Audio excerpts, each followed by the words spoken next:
এই পর্যায়ে বক্তব্য রাখবেন বাংলাদেশ জাতীয়তাবাদী মহিলা দল ঢাকা মহানগরীর সাধারণ সম্পাদিকা এবং সাবেক এমপি এবং এককালের তুখ ছাত্রনেত্রী আমাদের শ্রদ্ধেয় বোন শিরিন সুলতানা।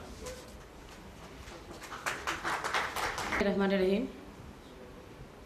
নাগরিক ফোরাম কর্তৃক আয়োজিত নারীর নিরাপত্তা সরকারের ভূমিকা শীর্ষকে আজকের এই আলোচনা সভার সম্মানিত সভাপতি, উপস্থিত আছেন বাংলাদেশ জাতীয়তাবাদী দলের সংগ্রামী যুগ্ম মহাসচিব, সাবেক মন্ত্রী, মহিলা দল কেন্দ্রীয় কমিটির অন্যতম নেত্রী বেগম সেলিমা রহমান, উপস্থিত আছেন একটু আগে যিনি তার বক্তব্য উপস্থাপন করেছেন আমাদের ঢাকা বিশ্ববিদ্যালয়ের শ্রদ্ধেয় শিক্ষিকা রাজিয়া আক্তার বানু, উপস্থিত আছেন বিএনপির জাতীয় নির্বাহী কমিটির উপদেষ্টা মণ্ডলীর সদস্য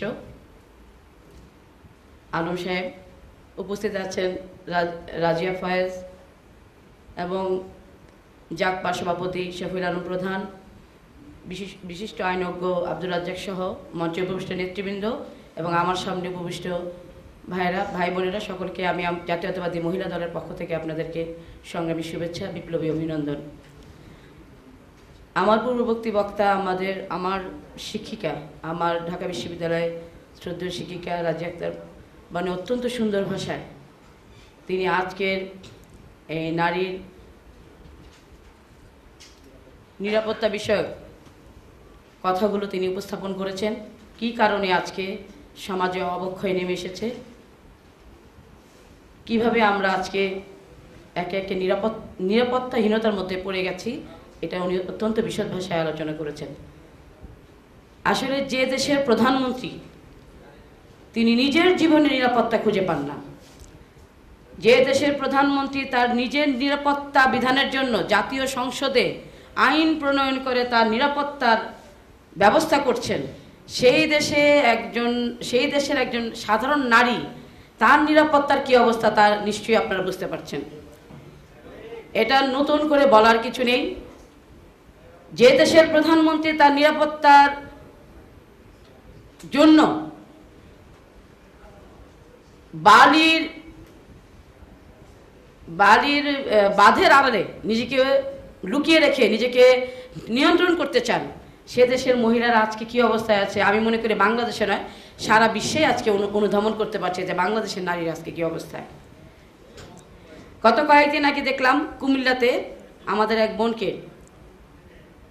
সেই এলাকায় দৌড়া মেরে, এখনো বাংলাদেশে প্রচলিত আছে দৌড়া, সেই দৌড়া মেরে আমাদের এক বোনকে নির্মমভাবে আহত করা হয়েছে এবং পত্রপত্রিকায় বিশদভাবে এটা আলোচিত হয়েছে। গত 4-5 দিন আগে পত্রিকায় দেখলাম এক বোনকে হাত পা বেঁধে রেখে যৌতুকের কারণে ঘরের ভিতরে হাত পা বেঁধে রেখে আগুন ধরিয়ে দেওয়া হয়েছে। যে এখানে মেয়েরা বোরকা পরে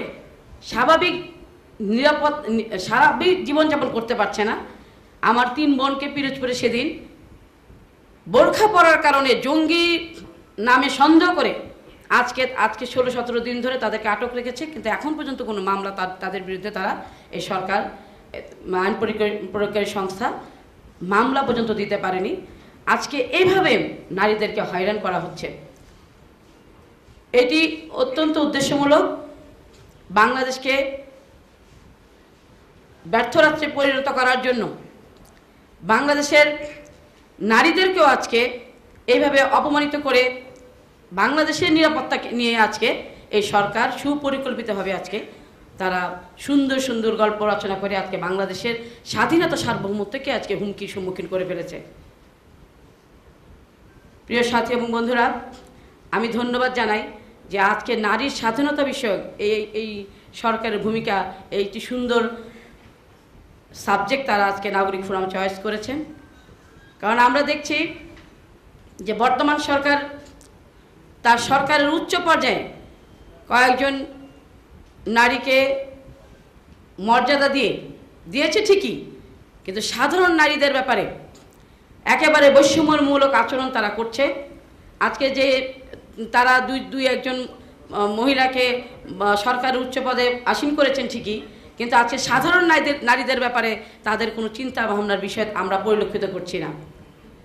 সে কারণেই আমি মনে করি যে আমাদের যে সামাজিক অবক্ষয়, আজকে আমার আপা অত্যন্ত সুন্দরভাবে বলেছেন যে ভারতীয় আগ্রাসনের কারণে, আজকে ভারতীয় আগ্রাসন যে এই বিভিন্ন মিডিয়ার মাধ্যমে আজকে আমাদের সমাজকে হঠাৎ করে যে অবক্ষয়ের দিকে নিয়ে যাচ্ছে, এই থেকে আমাদের এই প্রবণতা আমাদের রোধ করতে হবে। আমাদের ভবিষ্যৎ প্রজন্মকে আরও সুশিক্ষিত করে তুলতে হবে এবং এই ব্যাপারে তাদের সচেতন করে তুলতে হবে যে আমরা বাংলাদেশি, আমরা অন্য কোনো জাতি নই, আমাদের একটি আলাদা সংস্কৃতি আছে, আলাদা ভৌগোলিক অবস্থান রয়েছে। 55,126 বর্গমাইল বাংলাদেশ, আমাদের সমস্ত কিছু স্বাতন্ত্র্য এবং সেখানে আমাদের পর্দা, বিশেষ করে আমাদের মহিলাদের একটা পর্দা, এটা আমাদের একটা বিশেষ ব্যাপার এবং এটা আমাদের একেবারেই নিজস্ব।